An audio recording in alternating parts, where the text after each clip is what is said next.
ਅੱਜ ਦਾ ਕਲਿੱਪ ਸਾਨੂੰ ਚੌਧਰੀ ਸਾਹਿਬ ਨੇ ਦਿੱਤਾ ਹੈ ਔਰ ਚੌਧਰੀ ਸਾਹਿਬ ਸਾਨੂੰ ਆਂਦੇ ਸਨ ਪਏ ਕਿ ਉੱਥੇ ਬੈਠੇ ਕਿਉਂਕਿ ਸ਼ੀਆ ਵੀ ਬੈਠੇ ਸਨ ਸੁੰਨੀ ਬੈਠੇ ਆਪਸ ਵਿੱਚ ਬਹੁਤ ਜ਼ਿਆਦਾ ਉਹਨਾਂ ਦੀ ਬਹਿਸ ਤਕਰਾਰ ਚੱਲਦੀ ਸੀ ਪਈ ਔਰ ਉੱਥੇ ਕੋਈ ਬੰਦੇ ਬੈਠੇ ਉਹ ਆਂਦੇ ਸਨ ਪਏ ਆਂਦੇ ਨੇ ਯਾਰ ਇਹ ਦੇਖੋ ਨਾ ਕਿਹਦਾ ਆਪਰੇਸ਼ਨ ਹੈ ਕੋਈ ਡਾਕਟਰ ਸਨ ਇਹ ਕੋਈ ਇਹਨਾਂ ਦਾ ਕੋਈ ਸਰਜੀਕਲ ਦਾ ਇਹਨਾਂ ਦਾ ਡਿਪਾਰਟਮੈਂਟ ਸੀ ਇਹਨਾਂ ਨੇ ਐਸਾ ਆਪਰੇਸ਼ਨ ਕਿਉਂ ਕੀਤਾ ਤੇ ਉਹਦੇ ਵਿੱਚ ਉਹ ਆਂਦੇ ਸਨ ਪਏ ਕਿ ਯਾਰ ਜ਼ਾਹਿਰ ਹੈ ਕਿ ਇਸ ਉਮਤ ਦੇ ਜਿਹੜੇ ਬੱਚੇ ਨੇ ਉਹਨਾਂ ਨੂੰ ਸਿਖਾਉਣ ਵਾਸਤੇ ਕੁਝ ਚੀਜ਼ਾਂ ਐਸੀਆਂ ਨੇ ਜਿਹੜੀਆਂ ਦੱਸਣੀਆਂ ਪੈਂਦੀਆਂ ਕੋਈ ਇਹੋ ਜਿਹੀਆਂ ਉਹਨਾਂ ਦੀਆਂ ਗੱਲਾਂ ਚੱਲਦੀਆਂ ਸਨ ਪਈਆਂ ਔਰ ਉਹ ਜਿਹੜੇ ਸ਼ੀਆ ਸਨ ਉਹਨਾਂ ਤੇ ਜਨਾਬ ਜੀ ਉਹ ਵੀ ਕੁੱਦ ਕੇ ਆਂਦੇ ਸਨ ਪਏ ਔਰ ਉਹਨਾਂ ਨੂੰ ਜਨਾਬ ਜੀ ਉਸ ਜਿਹੜੇ ਸੁੰਨੀ ਜਿਹੜਾ ਮੌਲਵੀ ਬੈਠਾ ਸੀ ਉਹਨੂੰ ਵੀ ਜਨਾਬ ਜੀ ਚੰਗੀਆਂ ਸੁਣਾਉਂਦੇ ਸਨ ਪਏ ਕਿ ਜਿਸ ਕੰਮ ਦਾ ਤੁਹਾਨੂੰ ਤਰੀਕਾ ਸਲੀਕਾ ਨਹੀਂ ਆਉਂਦਾ ਤੁਹਾਨੂੰ ਜ਼ਰੂਰਤ ਕਿਹੜੀ ਹੈ ਤੁਸੀਂ ਉਹ ਕੰਮ ਕਰਦੇ ਹੋ ਤੇ ਉਹ ਚੌਧਰੀ ਸਾਹਿਬ ਨੇ ਮੈਨੂੰ ਸਪੈਸ਼ਲ ਨਾ ਮੈਂਦੇ ਤੇ ਜੈਸੀ ਉਹਨਾਂ ਦੀ ਮੈਂ ਨੂੰ ਬੁਲਾਇਆ ਸੀ ਨੇ ਉਹ ਬੰਦੇ ਉਹਨਾਂ ਦੇ ਖਲੋਤੇ ਸਨ ਜੈਸੀ ਮੈਂ ਉੱਥੋਂ ਕੰਮ ਤੋਂ ਵਾਪਸ ਆਇਆ ਉਹਨਾਂ ਨੇ ਮੈਨੂੰ ਫੜਾ ਕੇ ਅੰਦਰ ਲੈ ਗਏ ਤੇ ਉੱਥੇ ਉਹਨਾਂ ਨੇ ਮੈਨੂੰ ਕਿਹਾ ਕਿ ਬਈ ਬੰਦਾ ਆ ਗਿਆ ਚੌਧਰੀ ਮੈਨੂੰ ਆਂਦਾ ਉਸਮਾਨੀ ਬਈ ਤੂੰ ਇਸ ਤਰ੍ਹਾਂ ਕਰਨਾ ਹੈ ਇਹ ਕਲਿੱਪ ਨੂੰ ਤੂੰ ਚੜ੍ਹਨਾ ਹੈ ਔਰ ਇਹਦੇ ਚ ਬਿਲਕੁਲ ਤੂੰ ਇhtiyat ਦਾ ਦਾਮਨ ਜਿਹੜਾ ਨਾ ਤੂੰ ਹੱਥੋਂ ਜਾਣ ਨਹੀਂ ਦੇਣਾ ਔਰ ਬੜੇ ਇhtiyat ਦੇ ਨਾਲ ਕਿਉਂਕਿ ਉਮਤ ਦੀ ਬੜੀ ਸਲਾਹ ਵਾਲਾ ਕੰਮ ਹੈ ਤੇ ਇਹ ਲਾਜ਼ਮੀ ਤੁਸੀਂ ਪਹੁੰਚਾ ਦੇਣਾ ਤੇ ਉਹ ਜਿਸ ਟਾਈਮ ਮੇਰੀ ਕੰਨਾਂ 'ਚ ਕੋਈ ਗੱਲਾਂ ਤੇ ਪਈਆਂ ਉਹਨਾਂ ਨੇ ਆਖਿਆ ਜੀ ਪੁਰਾਣਾ ਦੌਰ ਸੀ ਉਥੋਂ ਉਹਨਾਂ ਨੂੰ ਕਿਹੜੀ ਜ਼ਰੂਰਤ ਪਈ ਸੀ ਕਿ ਉਹ ਕੋਈ ਐਡੇ ਵੱਡੇ ਸਰਜਨ ਸਨ ਕਿ ਜਿਹੜੇ ਉਹਨਾਂ ਨੇ ਸਰਜਰੀਆਂ ਕਰਨ ਦੇ ਸਨ ਉਦੋਂ ਤੇ ਮਸਾਂ ਮੇਰੇ ਹਾਲੇ ਕੋਈ ਐਂ ਜੀ ਆਪਣੀ ਕਮੀਜ਼ਾਂ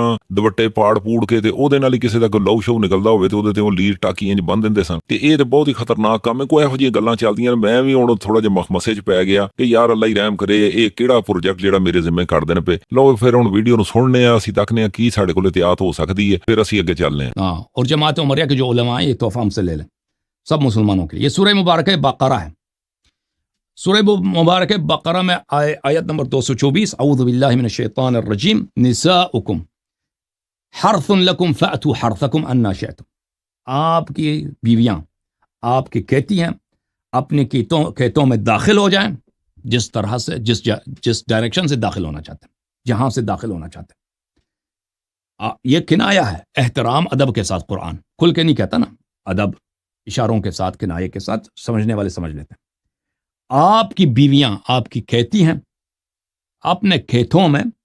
जहां से दाखिल होना चाहें दाखिल हो जाए अच्छा अब जब ये समझ गए तो कुछ अहादीस मुलाहिजा फरमाई कि इसका शान नुज़ूल क्या है ये किताब सुनन कुबरा जुज़ सामिन यहां पर सफ़ा नंबर 191 ये हदीस ज़ैद इब्न अस्लम अब्दुल्ला इब्न उमर से रवायत करता है अन्ना अब्दुल्ला इब्न उमर अब याद रखें नाम अच्छी तरह अब्दुल्ला किसका बेटा उमर कौन सा उमर इब्न खत्ताब अन्ना रजुलन एक आदमी नाम नहीं बताता भाई अब्दुल्ला इब्न उमर नाम क्यों नहीं बताते वो आदमी कौन है नाम नहीं बता रहा अब्दुल्ला इब्न उमर हम आपको बताएंगे नाम उसका अता इम्राअतहु फी दुबुरिहा उसने अपनी बीवी को क्या किया अपनी बीवी को दुबुर से उसने दुखूल कर दिया उसने एक आदमी ने अपनी बीवी को दुबुर से यानी पीछे से जहां से पखाना निकलता है नस्तजीरु बिल्लाह अजल्लकुमुल्लाह वहां से उसने उसके साथ बेहुरमती कर दी फी अहद रसूलिल्लाह सल्लल्लाहु अलैहि वसल्लम रसूल सल्लल्लाहु अलैहि वसल्लम के ज़माने फवजद मिन ज़ालिका वजदन शदीदा फिर वो इस मामले से बड़ा डर गया फ़अंज़ तो अल्लाह ने आया नाजिल की अब रसूल सल्लल्लाहु अलैहि वसल्लम को कैसे पता चला अल्लाह ने कैसे आया नाजिल किया ना अभी एक शख्स घर में रात की तारीकी में कुछ करता है तो आया कैसे नाजिल हुआ लोगों को कैसे पता चला भाई ठीक है ना वो उसका तफसील आएगी तो ये आया नाजिल हुआ निसाउकुम हर्थुन लकुम फअतु हर्थकुम अन्ना शिअतुम ये किताब है शरह मुश्किलुल आसार इब्न अबू जाफर अहमद इब्न मुहम्मद इब्न सलाम अत-तहावी की किताब जुज़ खामिस अशर चाबर रिसाला यही आया अब्दुल्ला इब्न उमर से यही हदीस है अन्ना रजुलन अता इम्राअतहु इसनाद सही अला शर्त शेखैन इसकी सनद किसकी शर्त पे सही है बुखारी मुस्लिम की शर्त पे सही है कि एक शख्स था उसने अपनी बीवी के साथ गलत हरकत किया पर उसको डर लगा ठीक है ना फिर रसूल सल्लल्लाहु अलैहि वसल्लम को कैसे पता चला कुरान कैसे वो तफसील इसमें नहीं है अच्छा ये किताब फ़त्हुल बारी बिशरह इब्न हजर फ़त्हुल बारी बिशरह सहीह बुखारी तालीफ इब्न हजर जुज़ तासिअ चाप दारुल फ़िक्र यहाँ पे मुलाहिज़ा करें ये बाब है निसाउकुम हर्थुन लकुम फ़अतु हर्थकुम अन्ना शिअतुम इसी आया की तफसीर में इब्न हजर लिखते हैं कि ज़ैद इब्न अस्लम अब्दुल्ला इब्न उमर से जो रिवायत करते हैं निसाई के पास वो रिवायत मौजूद है और निसाई की हदीस हमने आपको दिखा दी अभी बेस्नाद सही ये सनद निसाई की सनद सही है व रिवायत इब्न उमर लिहाज़ा अल-मअना सहीहतुन मशहूरा ابن عمر عبداللہ ابن عمر کی جو روایت ہے نام نہیں بتاتا کہ آدمی وہ کون ہے, واقف تفصیل نہیں بتاتا عبداللہ ابن عمر, ٹھیک ہے نا, کہ کس نے یہ حرکت کی تھی, وہ عورت کون تھی, وہ مرد کون تھا جس کا یہ اسکینڈل ہوا تھا.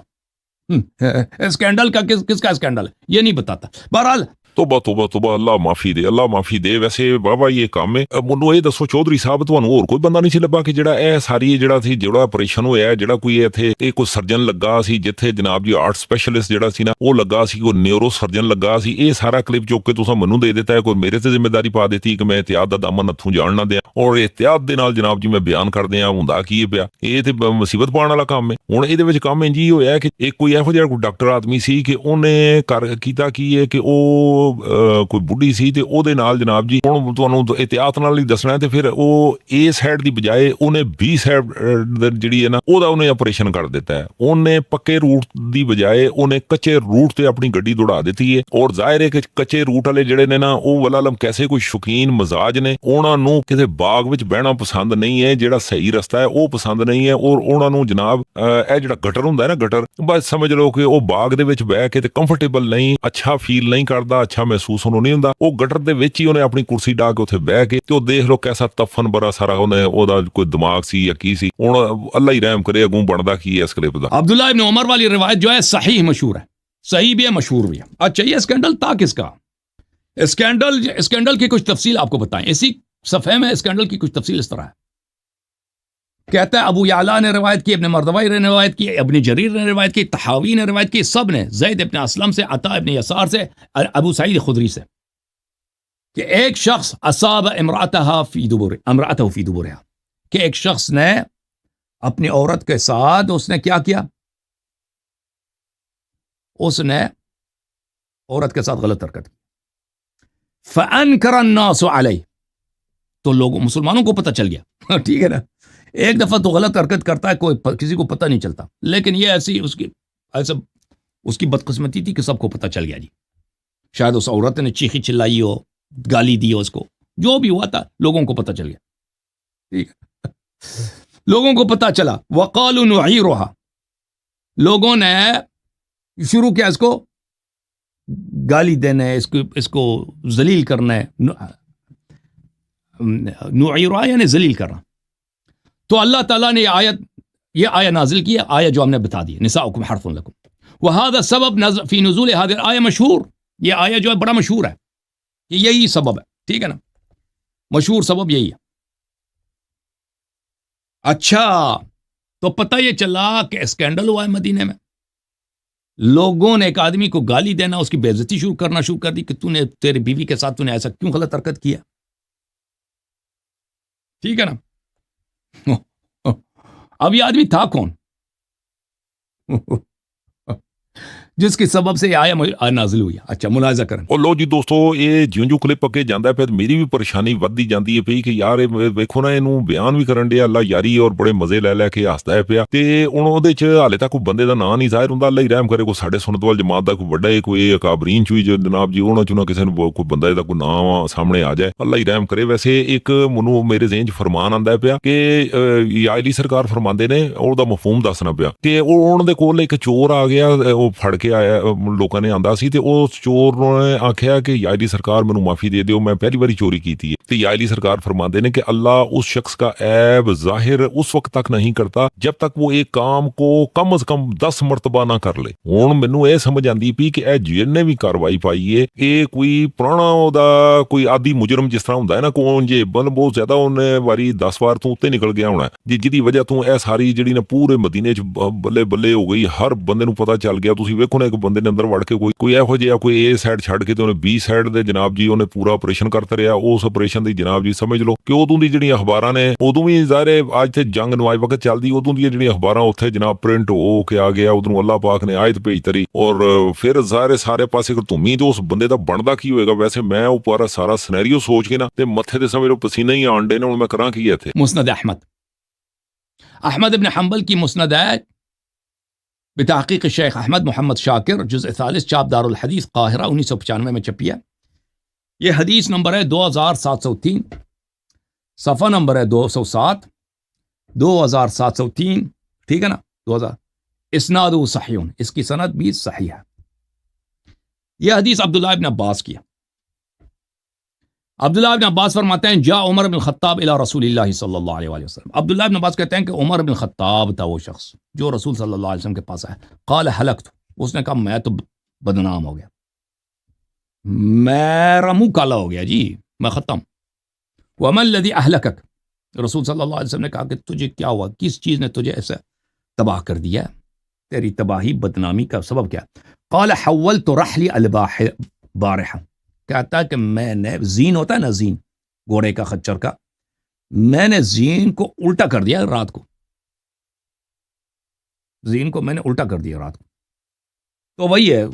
اسی کا عبارت نخرا ہے، اسی کا دوسرے الفاظ میں فلم يرد علیہ شیء، رسول صلی اللہ علیہ وسلم نے اس کو جواب نہیں دیا۔ تو اللہ تعالیٰ کی جانب سے یہ آیہ نازل ہوئی ہے نساؤکم حرث لکم فأتوا حرثکم انا شئتم اقبل وادبر واتقوا الدبر والحیث، فرمایا کہ آگے سے یا پیچھے سے، لیکن وہ غلط جگہ میں دخول نہیں کرنا، غلط جگہ میں دخول نہیں کرنا، ٹھیک ہے نا، اور حیض کی حالت میں نہیں کرنا۔ اچھا، اس حدیث کو جو احمد نے روایت کی ہے اور اس میں واضح طور پہ ملتا ہے کہ جس کا اسکینڈل ہوا تھا وہ عمر تھا، یہ سند صحیح ہے۔ شیخ احمد محمد شاکر نے بھی اس کی تصحیح کی ہے اور حیثمی نے مجمع الزوائد میں بھی اس کی تصحیح کی ہے۔ مجمع الزوائد و منبع الفوائد، جزء سابع، چاپ دار الفکر، 1994 میں چھپی ہے۔ اسی حدیث کو صفحہ نمبر 36 میں، حدیث نمبر 10,863 میں، وہی ہے عمر بن خطاب جاء عمر الی رسول اللہ صلی اللہ علیہ وآلہ وسلم، رواہ احمد و رجال ثقات، احمد نے روایت کی اور اس کے سب رجال ثقات ہیں، حدیث صحیح ہے جیسے شیخ صاحب نے کہا تھا۔ شعیب الارناؤت نے اس حدیث کو احمد کے چوتھے جز میں، مسند احمد کے چوتھے جز میں، حدیث نمبر 2703 میں اس نے حسن قرار دیا، حدث حسن قرار دیا، سمجھ میں آئی نا؟ اچھا، اب مزید کچھ حوالے اس کے اسکینڈل کے متعلق آپ کو دکھائیں۔ اسکینڈل کچھ بڑا ہے، اسکینڈل ابھی ختم نہیں ہوا۔ اور ਲੋ ਜੀ ਦੋਸਤੋ, ਅੱਲਾ ਯਾਰੀ ਸਾਹਿਬ ਦੇ ਮੇਰੇ ਹਿਸਾਬ ਨਾਲ ਹਾਲੇ ਤੱਕ ਇਹ ਆਂਦੇ ਨੇ ਵੀ ਸਕੈਂਡਲ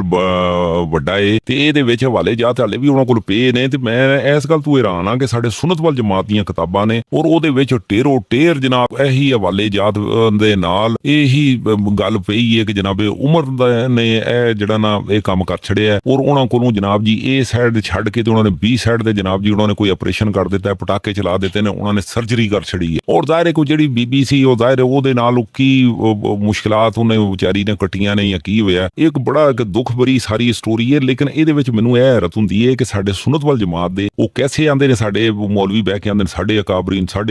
ਉਹ ਜਿਹੜੇ ਇਹ ਕੰਮ ਹੋ ਗਿਆ ਤੇ ਉਸ ਤੋਂ ਬਾਅਦ ਜਨਾਬ ਜੀ ਮੱਕੇ ਮਦੀਨੇ ਤੱਕ ਸਾਰੀਆਂ ਖਬਰਾਂ ਪਹੁੰਚ ਗਈਆਂ ਨੇ। ਉਹ ਖਬਰਾਂ ਜਨਾਬ ਰਸਾਲਤ ਮਾਬ ਸੱਲੱਲਾਹੁ ਅਲੈਹਿ ਵਸੱਲਮ ਦੀ ਅਦਾਲਤ ਵਿੱਚ ਪਹੁੰਚ ਗਈਆਂ ਨੇ ਔਰ ਫਿਰ ਜਨਾਬ ਜੀ ਇੱਕ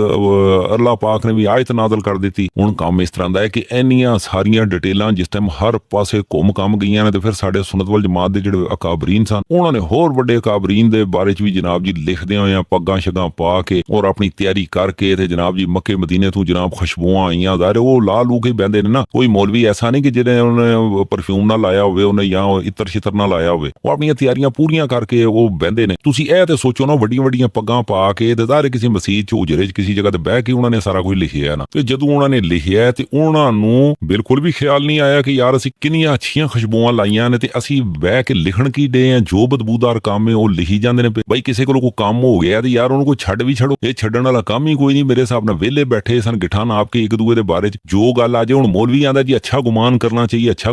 ਗੁਮਾਨ ਕੀ ਹੈ? ਮਾੜੇ ਮਾੜੇ ਬੰਦੇ ਜਿਹੜੇ ਪਤੀਸੇ ਵੇਚਣ ਵਾਲੇ, ਟੀਨ ਡੱਬਿਆਂ ਵਾਲੇ ਤੇ ਜਿਹੜੇ ਜਨਾਬ ਜੀ ਕਰਿਆਨੇ ਦੀਆਂ ਦੁਕਾਨਾਂ ਚਲਾਉਂਦੇ ਨੇ, ਜਿਨ੍ਹਾਂ ਨੇ ਰੇਹੜੀਆਂ ਲਾਈਆਂ ਹੁੰਦੀਆਂ ਨੇ, ਹੈ ਇਹ ਨਾ ਸਾਰੇ ਹੀ ਕਰਨਾ ਹੈ। ਮੌਲਵੀ ਤੇ ਕੋਈ ਫਰਜ਼ ਨਹੀਂ ਕਿ ਅੱਛਾ ਗੁਮਾਨ ਕਰੇ। ਤੁਸੀਂ ਇਹ ਵੇਖੋ ਨਾ ਕੈਸੇ ਸੁਲਝੇ ਲੋਕ ਸਨ ਕਿ ਬਈ ਕਿਸੇ ਦਾ ਕੋਈ ਹੋ ਹੀ ਗਿਆ ਇਹੋ ਜਿਹਾ ਕੰਮ ਤੇ ਉਹ ਪੂਰੇ ਦਾ ਪੂਰਾ ਉਹਨਾਂ ਨੇ ਪ੍ਰਿੰਟ ਕਰਾ ਕੇ ਤੇ ਜਨਾਬ ਜੀ ਕਿਤਾਬਾਂ 'ਚ ਲਿਖ ਕੇ ਉਹਨਾਂ ਨੇ ਰੱਖਿਆ ਸੀ, ਅਰਬੀ ਦੇ ਵਿੱਚ ਪਿਆ ਸੀ। ਹੁਣ ਇਹ ਅੱਲਾ ਯਾਰੀ ਆਂਦਾ ਪੜ੍ਹਦਾ ਨਾਲ ਹੱਸਦਾ ਹੈ ਕਿ ਦੱਸੋ ਜੀ ਇਹ ਸੁਨਨਤ ਵੱਲ ਜਮਾਤ ਦੇ ਪੀਰੋ ਮੁਰਸ਼ਿਦ ਕਿਹੜੇ ਗੁਲ ਖਿਲਾਉਂਦੇ ਰਹੇ ਨੇ, ਕੀ ਕੰਮ ਕਰਦੇ ਰਹੇ ਨੇ, ਇਹਨਾਂ ਦੇ ਕੋਲੋਂ ਕੀ ਅਮਾਨ ਹੈ। ਜਦੋਂ ਇੱਕ ਕੋਈ ਬੀਬੀ ਇਹਨਾਂ ਦੇ ਕੋਲ ਪਹੁੰਚ ਗਈ ਹੈ ਤੇ ਉਹ ਅਮਾਨ ਵਿੱਚ ਨਹੀਂ ਹੈ, ਉਹਨੂੰ ਇੱਕ ਔਰਤ ਔਰ ਮਰਦ ਨੇ, ਔਰਤ ਨੂੰ ਪੈਦਾ ਕੀਤਾ ਗਿਆ ਇੱਕ ਮਰਦ ਦੇ ਸਕੂਨ ਲਈ, ਤੇ ਔਰ ਮਰਦ ਨੇ ਕੀ ਕੀਤਾ, ਉਹਨੂੰ ਬੇਸਕੂਨਾ ਕਰ ਛੜਿਆ, ਠੀਕ ਹੈ, ਉਹਦਾ ਹੀ ਆਪਰੇਸ਼ਨ ਕਰਾ ਕੇ ਰੱਖ ਦਿੱਤਾ ਔਰ ਅਜ਼ੀਅਤ ਵਿੱਚ ਉਹਨੂੰ ਪਾ ਦਿੱਤਾ। ਤੇ ਉਹ ਆਂਦੇ ਨੇ ਕਿ ਜਿਸ ਟਾਈਮ ਇਹ ਜਿਹੜੇ ਨੇ ਸੁਨਨਤ ਵਲ ਜਮਾਤ ਦੇ ਵੱਡੇ, ਉਹਨਾਂ ਨੇ ਪੀਰੋ ਮੁਰਸ਼ਦ ਜਿਹੜੇ ਨੇ ਸੁਨਨਤ ਵਲ ਜਮਾਤ ਦੇ, ਉਹਨਾਂ ਨੇ ਇਹੋ ਜਿਹੇ ਕਰਤਬਾਤ ਕਰਦੇ ਨੇ ਪਏ ਤੇ ਉਹ ਆਪਣੇ ਮੰਨਣ ਵਾਲਿਆਂ ਨੂੰ ਕੀ ਖਿਆਲ ਹੈ ਉਹ ਛੱਡ ਦੇਣਗੇ, ਉਹਨਾਂ ਕੋਲ ਕੀ ਖਿਆਲ ਹੈ ਸਾਰੀ ਇੱਕ ਨੰਬਰੀ ਤੇ ਸਾਰੀਆਂ ਚੀਜ਼ਾਂ ਦਿੰਦੇ ਨੇ। ਉਹ ਮੁਖਤਲਿਫ ਸਵਾਲਾਤ ਜਿਹੜੇ ਨੇ ਉਹ ਅਹਿਲੇ ਤਸ਼ੀਹ ਦੀ ਤਰਫੋਂ ਹੁੰਦੇ ਨੇ। ਉਹ ਆਂਦੇ ਨੇ ਕਿ ਜਿਸ ਟਾਈਮ ਇਹ ਸਾਰੇ ਲੋਕ ਜਿਹੜੇ ਨੇ ਸੁਨਨਤ ਵਲ ਜਮਾਤ ਵਾਲੇ ਦਰੂਦ ਵਾਲਿਆਂ ਦਾ ਦਾਮਨ ਛੱਡ ਕੇ ਤੇ ਉਹ ਆਪਣੀ ਮਰਜ਼ੀ ਦੇ ਕਾਬਰੀਨ ਬਣਾ ਕੇ ਤੇ ਜਿਹੜੇ ਉਹਨਾਂ ਦੇ ਮਗਰ ਅਗਰ ਟੁਰ ਪੈਂਦੇ ਨੇ ਤੇ ਜ਼ਾਹਿਰ ਹੈ ਉਹਨਾਂ ਵਾਸਤੇ ਪਰੇਸ਼ਾਨੀਆਂ ਹੀ ਵਧਣੀਆਂ ਨੇ, ਉਹਨਾਂ ਵਾਸਤੇ ਕੋਈ ਆਸਾਨੀ ਨਹੀਂ ਹੋਣੀ। ਜਿਹੜੀ ਮਹਿਫਲ ਵਿੱਚ ਵੀ ਜਾਣਗੇ, ਜਿਹੜੀ ਮਰਜ਼ੀ ਆਪਣੀ ਕਿਤਾਬ ਚੁੱਕ ਕੇ ਦੇਣ ਔਰ ਉਹਨਾਂ ਦੇ ਵਿੱਚ ਇਹੋ ਜਿਹੀਆਂ ਸ਼ੈਵਾਂ ਅਗਰ ਲਿਖੀਆਂ ਨੇ ਤੇ ਮੈਨੂੰ ਤੁਸੀਂ ਦੱਸੋ ਕਿ ਸੁਨਨਤ ਵਲ ਜਮਾਤ ਦੀ ਇੱਜ਼ਤ ਬਣਨੀ ਹੈ ਜਾਂ ਜ਼ਲਾਲਤ ਹੋਏਗੀ। ਪੀਰੋ ਮੁਰਸ਼ਦ ਨੇ ਅਗਰ ਇਹੋ ਜਿਹਾ ਕੰਮ ਕੀਤਾ ਤੇ ਮੌਲਵੀ ਵੀ ਮਸੀਤਾਂ 'ਚ ਬਹਿ ਕੇ ਇਸੇ ਲਈ ਇਹੋ ਜਿਹੇ ਕੋਈ ਕਾਰਵਾਈਆਂ ਪਾ ਛੱਡਦੇ ਨੇ, ਉਹ ਵੀ ਨਹੀਂ ਪਏ ਮੁੜਦੇ। ਸ਼ੀਆ ਆਂਦਾ ਸੀ ਪਿਆ ਕਿ ਆਪਣੇ ਪੀਰੋ ਮੁਰਸ਼ਦ ਦੀ ਸੁਨਨਤ ਤੇ ਅਮਲ ਕਰਦੇ ਆਏ ਆ, ਇਹ ਬੱਚਿਆਂ ਦੇ ਨਾਲ ਜਿਹੜੇ ਕੰਮ ਪਾ ਜਾਂਦੇ ਨੇ ਨਾ ਪਾੜਾ ਪੂੜੀ ਵਾਲੇ, ਆਂਦੇ ਨੇ ਇਹ ਤਾਂ ਹੀ ਹੁੰਦੇ ਨੇ। المطالب العالیہ بزوائد المسانید الثمانیہ کہ لوگوں کو کیسے پتہ چلا؟ یہ جو ہے نا اسکینڈل پہلا کیسا ہے ٹھیک ہے نا، یہ کتاب کس کی ہے؟ یہ ابن حجر عسقلانی کی کتاب ہے، احمد ابن علی ابن حجر العسقلانی، مجلد رابع عشر، چاپ دار العاصمہ، جو 1418 میں چھپی ہے۔ یہ صفحہ نمبر 515۔ یہ حدیث ابو سعید خدری سے روایت ہے، اثفر رجل امرأته في عهد رسول اللہ صلی اللہ علیہ وسلم فقالوا اثفر فلان امرأته۔ ایک شخص تھا رسول صلی اللہ علیہ وسلم کے زمانے میں، اس نے اپنی بیوی کو زخمی کیا، پیچھے سے مجروح کیا، سمجھ میں آئی نا آپ کو؟ اس نے غلط حرکت کیا تھا، اس نے پتہ نہیں کیا اندر کیا تھا، ٹھیک ہے نا، اندر اس نے ہاتھ ڈالا تھا، پتہ نہیں جو بھی کیا تھا، اس نے اس کے پیچھے سے اس نے پاڑ کے رکھ دی تھی۔ اثفر رجل امرأته في عهد رسول اللہ صلی اللہ علیہ وسلم، ایک آدمی نے کیا تھا یہ غلط کام کیا تھا، نام نہیں بتاتے، نام ایک حدیث میں نے دکھا دیا، وہ صحیح حدیث ہے، ٹھیک ہے نا۔ تو صحابہ کہنے لگے کہ فلانی نے فلان نے اپنی بیوی کے ساتھ یہ غلط حرکت کی ہے، اور اس کو زخمی کیا پیچھے سے، تو اللہ کی جانب سے آیت نازل ہوئی ہے، ٹھیک ہے نا۔ تو جو لوگ کہتے ہیں کہ بھائی وہ پیچھے سے اس نے، جو کتے ہوتے ہیں نا، کتے بھی دخول کرتے ہیں اس طرح، اس نے وہ کتے کی طرح کیا تھا، وہ کتے کی طرح نہیں کیا تھا۔ ਯਾਰ ਦੋਸਤੋ ਅੱਲਾ ਮਾਫੀ ਦੇ, ਅੱਲਾ ਮਾਫੀ ਦੇ। ਵੈਸੇ ਮੈਨੂੰ ਇਹ ਗੱਲ ਨਹੀਂ ਸਮਝ ਆਉਂਦੀ ਕਿ ਸਾਡੇ ਸੁਨਨਤ ਵਲ ਜਮਾਤ ਦੇ ਇਹ ਜਿਹੜੇ ਕਿਤਾਬਾਂ ਲਿਖਣ ਵਾਲੇ ਸਨ, ਇਹ ਕੈਸੇ ਲੋਕ ਸਨ, ਇਹਨਾਂ ਦੀਆਂ ਸਮਝ ਬੂਝ ਕੀ ਸੀ, ਕਿਆ ਇਹਨਾਂ ਦਾ ਕੋਈ ਦਿਮਾਗ ਕੰਮ ਕਰਦਾ ਸੀ, ਨਹੀਂ ਸੀ ਕਰਦਾ, ਇਹਨਾਂ ਦੀਆਂ ਸੋਚਾਂ ਕੀ ਸਨ, ਇਹ ਕਿਸ ਕਿਸਮ ਦੇ ਕੋਈ ਇਨਸਾਨ ਸਨ। ਔਰ ਸੁਨਨਤ ਵਲ ਜਮਾਤ ਦੇ ਮੌਲਵੀ ਬਹਿ ਕੇ ਤੇ ਇਹਨਾਂ ਦੇ ਫਜ਼ਾਇਲ ਬਿਆਨ ਕਰਦੇ ਨੇ, ਬੱਲੇ ਬੱਲੇ ਬੱਲੇ, ਜਿਹੜੇ ਕਿਤਾਬਾਂ ਲਿਖ ਕੇ ਨੇ ਬੜਾ ਆਸਾਨ ਕੀਤਾ ਹੈ ਉਮਤ ਦਾ, ਜਨਾਬ ਜੀ ਬਹੁਤ ਹੀ ਭਲਾ ਕਰ ਗਏ ਨੇ, ਔਰ ਆਉਣ ਵਾਲੀਆਂ ਨਸਲਾਂ ਦਾ ਭਲਾ ਕਰ ਗਏ ਨੇ, ਇਹ ਭਲਾ ਕਰ ਗਏ ਨੇ। ਉਹਦੇ ਚ ਸਿੱਧਾ ਸਿੱਧਾ ਹੀ ਜਨਾਬ ਉਮਰ ਨੂੰ ਉਹਨਾਂ ਨੇ ਫਸਵਾ ਛੜਿਆ। ਜਨਾਬ ਜੀ ਇਹ ਕੋਈ ਕੰਮ ਹੈ ਕੋਈ ਦੱਸਣ ਵਾਲਾ, ਕੋਈ ਸਾਰੇ ਮਸੀਤਾਂ ਦੇ ਵਿੱਚ ਐਲਾਨ ਕਰਨ ਵਾਲਾ? ਅੱਜ ਦਿਨ ਤੱਕ ਮੌਲਵੀ ਦੇ ਵਿੱਚ ਅਗਰ ਹਿੰਮਤ ਹੈ, ਉਹ ਮੌਲਵੀਆਂ ਪਿਛਲੇ ਇਮਾਮਾਂ ਦੀਆਂ ਆਪਣਿਆਂ ਦੀਆਂ ਇੰਨੀਆਂ ਤਾਰੀਫਾਂ ਕਰਦੇ ਨੇ ਤੇ ਉਹ ਬਹਿ ਕੇ ਇਹੋ ਜਿਹੀਆਂ ਗੱਲਾਂ ਕਿਉਂ ਨਹੀਂ ਆਪਣੇ ਮੈਂਬਰ ਤੇ ਸੁਣਾਉਂਦੇ? ਆਪੇ ਉਦੋਂ ਸੁਣਾਉਂਦੇ ਉਹਨਾਂ ਨੂੰ ਸ਼ਰਮ ਆਉਂਦੀ ਹੈ, ਯਾ ਆਉਂਦੀ ਹੈ। ਤੇ ਜਿਸ ਟਾਈਮ ਉਹ ਆਪਣੇ ਬਾਰੇ ਚ ਕੋਈ ਇਹੋ ਜਿਹੇ ਕੰਮ ਜ਼ਾਹਿਰ ਕਿ ਅੱਲਾ ਨੇ, ਉਹ ਬੰਦਾ ਮੋਤਬਰ ਤਾਂ ਹੀ ਬਣਿਆ ਹੁੰਦਾ ਕਿ ਅੱਲਾ ਨੇ ਉਹਦੇ ਐਬਾਂ ਨੂੰ ਛੁਪਾਇਆ ਹੁੰਦਾ। ਇਸ ਮੌਲਵੀ ਦੇ ਵੀ ਦੇਖੋ ਨਾ ਕਿੰਨੇ ਐਬ ਨੇ, ਭਾਵੇਂ ਸਾਡੇ ਸੁਨਨਤ ਵਲ ਜਮਾਤ ਦੇ ਦੇਖੋ ਕੰਮ ਇੰਜ ਜਿਹੜਾ ਹੱਕ ਹੈ ਉਹ ਮੈਂ ਬਿਆਨ ਕਰਾਂਗਾ। ਇਹਨਾਂ ਮੌਲਵੀਆਂ ਨੇ ਆਪਣੇ ਕਦੇ ਨਹੀਂ ਕੋਈ ਐਬ ਜਿਹੜੇ ਨੇ ਕੋ ਆ ਕੇ ਲੋਕਾਂ ਦੇ ਸਾਹਮਣੇ ਦੱਸੇ। ਜਨਾਬ ਮੁਅੱਜ਼ਜ਼ ਬਣ ਕੇ ਸਾਰਿਆਂ ਲੋਕਾਂ ਦੇ ਕੋਲ ਚੰਦੇ ਵਸੂਲ ਕਰਦੇ ਰਹਿੰਦੇ ਨੇ। ਉਹਦੇ ਚ ਭਾਵੇਂ ਕੋਈ ਹੋਵੇ ਜਨਾਬ ਜੀ, ਸਾਡੇ ਮੌਲਵੀ ਛੱਡਦੇ ਹੀ ਨਹੀਂ। ਉਹਦੇ ਚ ਭਾਵੇਂ ਮੁਫਤੀ ਫਜ਼ਲ ਅਹਿਮਦ ਚਿਸ਼ਤੀ ਸਾਹਿਬ ਨੇ ਜਾਂ ਕੋਈ ਅਬਦੁਲ ਕਯੂਮ ਹੈ ਜਾਂ ਕੋਈ ਮੌਲਵੀ ਵੀ, ਉਹਨਾਂ ਦਾ ਕੰਮ ਬਣਦਾ ਹੈ ਕਿ ਜਿਸ ਟਾਈਮ ਇਹੋ ਜਿਹੀਆਂ ਕੋਈ ਕਿਤਾਬਾਂ ਲਿਖੀਆਂ ਨੇ ਲੋਕਾਂ ਨੂੰ ਦੱਸਣਾ ਚਾਹੀਦਾ ਕਿ ਯਾਰ ਇਹ ਕਿਤਾਬਾਂ ਨੇ ਕੋਈ ਗਲਤ ਨੇ, ਇਹ ਕਿਤਾਬਾਂ ਸਾਨੂੰ ਛੱਡ ਦੇਣੀਆਂ ਚਾਹੀਦੀਆਂ ਨੇ, ਇਹ ਸਾਨੂੰ ਨਹੀਂ ਪੜ੍ਹਨੀਆਂ ਚਾਹੀਦੀਆਂ। ਉਸ ਕਿਤਾਬ ਦੇ 500 ਸਫੇ ਨੇ ਤੇ ਉਹਦੇ ਚੋਂ ਜਨਾਬ ਜੀ ਉਹ 250 ਸਫੇ ਜਨਾਬ ਉਹਨਾਂ ਦੇ ਫਾਇਦੇ ਦੇ ਨੇ, ਉਹ ਸੁਣਾ ਦੇਣਗੇ, ਤੇ ਜਿਹੜੇ 250 ਦੇ ਵਿੱਚ ਜਿਹਦੇ ਫਸਦੇ ਹੋਣਗੇ ਤੇ ਉਹ ਬਿਆਨ ਹੀ ਨਹੀਂ ਕਰਦੇ। ਤੇ ਕੰਮ ਇਸ ਤਰ੍ਹਾਂ ਦਾ ਕਿ ਆਮ ਬੰਦੇ ਨੂੰ ਪਤਾ ਕਿੰਨ ਚੱਲੇਗਾ? ਇਹ ਤੇ ਅੱਲਾ ਯਾਰੀ ਨੇ ਆ ਕੇ ਸਾਰੀਆਂ ਗੱਲਾਂ ਕੱਢ ਕੇ ਦੱਸਦਾ ਪਿਆ। ਇਹ ਸਾਡੇ ਸੁਨਨਤ ਵਲ ਜਮਾਤ ਦੇ ਉਲਮਾ ਦੀ ਇੱਕ ਮੱਕਾਰੀ ਵਾਲਾ ਕੰਮ ਹੈ, ਕਿਉਂਕਿ ਉਹਨਾਂ ਨੇ ਮੰਨਦੇ ਪੀਰੋ ਮੁਰਸ਼ਦ ਜਨਾਬ ਉਮਰ ਨੂੰ ਨੇ, ਤੇ ਹੁਣ ਉਹਨਾਂ ਦੇ ਬਾਰੇ ਚ ਵੇਖ ਲਓ ਨਾ ਕਿ ਹਾਲਾਂਕਿ ਉਹਨਾਂ ਦੇ ਬੇਟੇ ਅਬਦੁੱਲਾ ਬਿਨ ਉਮਰ ਉਹ ਨਹੀਂ ਸਨ ਪਿਆ ਗੱਲ ਦੱਸਦੇ ਬਈ ਉਹ ਬੰਦਾ ਕੌਣ ਸੀ ਉਹ, ਲੇਕਿਨ ਜਨਾਬ ਜੀ ਹੁਣ ਵੇਖੋ ਨਾ ਕੋਈ ਕਦੇ ਕੋਈ ਥੋੜੇ ਸਾਬੀ ਹੁੰਦੇ ਤੇ ਉਹ ਚਲੋ ਕੋਈ ਗੱਲ ਚੱਲ ਜਾਂਦੀ। ਹੁਣ ਅਬਦੁੱਲਾ ਬਿਨ ਅਬਾਸ ਨੇ ਸਾਰੀ ਗੱਲ ਉਹ ਦਸਾ ਕੇ ਉਹਨਾਂ ਨੇ ਨਾਂ ਸਿੱਧਾ ਦੇ ਦਿੱਤਾ। ਉਹਨਾਂ ਨੇ ਵੀ ਨਹੀਂ ਤੱਕਿਆ ਕਿ ਜਨਾਬ ਜੀ ਸਾਡੇ ਸੁਨਨਤ ਵਲ ਜਮਾਤ ਦੇ ਪੀਰੋ ਮੁਰਸ਼ਦ ਨੇ, ਲੇਕਿਨ ਉਹਨਾਂ ਨੇ ਹਿਬਰੁਲ ਉਮਾ ਉਹ ਬਿਆਨ ਕਰੀ ਜਾਂਦੇ ਨੇ ਸਾਰੀਆਂ ਗੱਲਾਂ, ਔਰ ਸਾਡੇ ਸੁਨਨਤ ਵਲ ਜਮਾਤ ਦੇ ਮੌਲਵੀ ਉੱਤੇ ਲੰਮੇ ਪਏ ਸਨ, ਔਰ ਉਹਨਾਂ ਨੂੰ ਪਿਛਲਿਆਂ ਨੂੰ ਜਿਹੜੇ ਕਿਤਾਬਾਂ ਲਿਖ ਕੇ ਉਹਨਾਂ ਨੂੰ ਚੰਗਾ ਕਹਿੰਦੇ ਨੇ ਪਏ, ਉਹ ਸਾਡੇ ਪੀਰੋ ਮੁਰਸ਼ਦ ਨੂੰ ਸਿੱਧਾ ਉਹ ਫਸਾ ਕੇ ਟੁਰ ਗਏ ਨੇ। ਕੋਈ ਉਹਨਾਂ ਦਾ ਕੋਈ ਗਲਤ ਕੰਮ ਜ਼ਿੰਦਗੀ 'ਚ ਉਹਨਾਂ ਕੋਲੋਂ ਜੋ ਇਹ ਨੇ ਉਹ ਸਾਰੇ ਦੇ ਸਾਰੇ ਉਹਨਾਂ ਨੇ ਪ੍ਰਿੰਟ ਕਰਕੇ, ਇਨਸਾਨ ਕੋਲ ਮਿਸਟੇਕ ਤੇ ਹੋ ਜਾਂਦੀ ਹੈ, ਤੇ ਜੇ ਅਗਰ ਮਿਸਟੇਕ ਹੋਈ ਹੈ ਤੇ ਕੈਸਾ ਕੰਮ ਹੈ ਕਿ ਮੌਲਵੀ ਸਾਨੂੰ ਸਾਰਿਆਂ ਨੂੰ ਆਂਦੇ ਨੇ ਅੱਛਾ ਗੁਮਾਨ ਕਰੋ, ਔਰ ਇਹ ਪਿਛਲਿਆਂ ਨੂੰ ਕਿਉਂ ਨਹੀਂ ਆਂਦੇ ਕਿ ਉਹਨਾਂ ਅੱਛਾ ਗੁਮਾਨ ਨਹੀਂ ਕੀਤਾ, ਉਹਨਾਂ ਦੇ ਬਾਰੇ ਚਾਹੀ ਦਿੰਦਾ ਕੋਈ ਇਹੋ ਜਿਹੀ ਕੋਈ ਗੱਲ ਨਹੀਂ ਕਰਦੇ। ਇਹ ਜਦੋਂ ਐਬ ਕੱਢਦੇ ਨੇ ਮੁਹੰਮਦ ਵਾਲੇ ਮੁਹੰਮਦ ਸੱਲੱਲਾਹੁ ਅਲੈਹਿ ਵਸੱਲਮ ਵਿੱਚੋਂ ਕੱਢਦੇ ਰਹਿੰਦੇ ਨੇ, ਔਰ ਆਪਣੇ ਜਿੰਨੇ ਵੀ ਇਹਨਾਂ ਦੇ ਕੋਈ ਬੰਦੇ ਨੇ ਸੁਨਨਤ ਵਲ ਜਮਾਤ ਦੇ ਉਹਨਾਂ ਨੂੰ ਮਲ ਕੇ ਬੈਠੇ ਨੇ, ਉਹਨਾਂ ਨੇ ਜੋ ਮਰਜ਼ੀ ਪੁੱਠਾ ਸਿੱਧਾ ਉਹਨਾਂ ਨੇ ਕਰ ਛੜਿਆ, ਉਹਨਾਂ ਨੂੰ ਜਨਾਬ ਸ਼ਾਬਾਸ਼ੀਆਂ ਦੇਈ ਜਾਂਦੇ ਨੇ, ਉਹਨਾਂ ਦੇ ਗੁਜ਼ਰ ਜਾਣ ਤੋਂ ਬਾਅਦ ਵੀ ਉਹਨਾਂ ਦੇ ਬੱਲੇ ਬੱਲੇ ਕਰੀ ਜਾਂਦੇ ਨੇ, ਔਰ ਫਿਰ ਆਂਦੇ ਨੇ ਜੀ ਕਿ ਪੁਰਾਣਿਆਂ ਬੰਦਿਆਂ ਦਾ ਐਬ ਨਹੀਂ ਦੱਸਣਾ ਚਾਹੀਦਾ। ਤੇ ਇਹ ਕੀ ਲਿਖਿਆ ਪਿਆ, ਇਹ ਐਬ ਹੀ ਦੱਸਣ ਦੇ ਨੇ ਨਾ। ਵੈਸੇ ਵੀ ਇਹ ਅੱਲਾਹ ਦੀ ਸੁਨਨਤ ਹੈ। ਅਸੀਂ ਜਿਹੜੇ ਸਨ ਫਿਰੌਨ ਨੂੰ ਨਹੀਂ ਸਾਂ ਜਾਣਦੇ, ਲੇਕਿਨ ਕੁਰਾਨੇ ਪਾਕ 'ਚ ਉਹਨਾਂ ਦਾ ਨਾਮ ਪ੍ਰਿੰਟ ਹੈ, ਔਰ ਅਸੀਂ ਜਿਹੜਾ ਵੀ ਪਿੱਛੇ ਪੁੱਠੇ ਕੰਮ ਕੀਤੇ ਨੇ, ਤੱਬਤ ਯਦਾ ਅਬੀ ਲਹਬ ਵਤਬ, ਉਹ ਅੱਲਾਹ ਨੇ ਉਹਨਾਂ ਦੇ ਹੱਥ ਭੰਨਣੇ ਸਨ ਤੇ ਉਹ ਭੰਨ ਦਿੰਦੇ ਉਹ, ਲੇਕਿਨ ਉਹਦੇ 'ਚ ਇਹੀ ਆਇਤ ਅਸੀਂ ਪੜ੍ਹਨੇ ਆ, ਬਿਆਨ ਕਰਨੇ ਆ ਤੇ ਅਜਰ ਸਵਾਬ ਹੈ। ਇਹਦਾ ਮਤਲਬ ਹੈ ਅੱਲਾਹ ਦੀ ਸੁਨਨਤ ਹੈ, ਜਿਨ੍ਹਾਂ ਨੇ ਦੀਨ ਇਸਲਾਮ ਦਾ ਬੇੜਾ ਗਰਕ ਕੀਤਾ ਹੈ, ਦੀਨ ਇਸਲਾਮ 'ਚ ਦਾ ਨੁਕਸਾਨ ਕਰਦੇ ਨੇ ਪਏ, ਉਹਨਾਂ ਦੇ ਐਬਾਂ ਨੂੰ ਦੱਸਣਾ ਇਹ ਨੇਕੀ ਦਾ ਕੰਮ ਹੈ। ਤੇ ਇਸ ਲਈ ਸਾਨੂੰ ਉਹ ਗੱਲਾਂ ਸਾਨੂੰ ਇਸ ਉਮਤ ਨੂੰ ਦੱਸਣਾ ਚਾਹੀਦੀਆਂ ਨੇ ਜਿਹਦੇ ਨਾਲ ਇਸ ਉਮਤ ਦਾ ਕੋਈ ਭਲਾ ਹੋਵੇ। ਮੇਰੇ ਹਿਸਾਬ ਨਾਲ ਜਦੋਂ ਸੁਨਨਤ ਵਲ ਜਮਾਤ ਦੇ ਉਲਮਾ ਜਿਹੜੇ ਵੱਡੇ ਗੁਜ਼ਰ ਚੁੱਕੇ ਨੇ, ਉਹਨਾਂ ਨੇ ਜਨਾਬੇ ਉਮਰ ਦਾ ਹੀ ਖਿਆਲ ਨਹੀਂ ਕੀਤਾ, ਤੇ ਤੁਸੀਂ ਮੈਨੂੰ ਦੱਸੋ ਨਾ ਕਿ ਸ਼ੀਆਂ ਨੂੰ ਆਂਦੇ ਹੋ ਤੁਸੀਂ ਖਿਆਲ ਕਰੋ। ਦੋਸਤੋ, ਇਹਦੇ 'ਚ ਸਾਡੇ ਸੁਨਨਤ ਵਲ ਜਮਾਤ ਦੀ ਫਿਰ ਅੰਤਲੀਲੇ ਦੀ ਬੇਇੱਜ਼ਤੀ ਹੋ ਗਈ। ਪੀਰੋ ਮੁਰਸ਼ਦ ਨੇ ਉਸੇ ਦਾ ਸਿੱਧਾ ਇਹਨਾਂ ਨੇ ਫਸਾ ਛੜਿਆ। ਹੁਣ ਮੈਂ ਢੂੰਡ ਕੇ ਲਿਆਣਾ ਕੋਈ ਹੋਰ ਕਲਿੱਪ ਜਿਹਦੇ 'ਚ ਕੋਈ ਸੁਨਨਤ ਵਲ ਜਮਾਤ ਦਾ ਕੋਈ ਸ਼ਿਮਲਾ ਉੱਚਾ ਹੋ ਜਾ।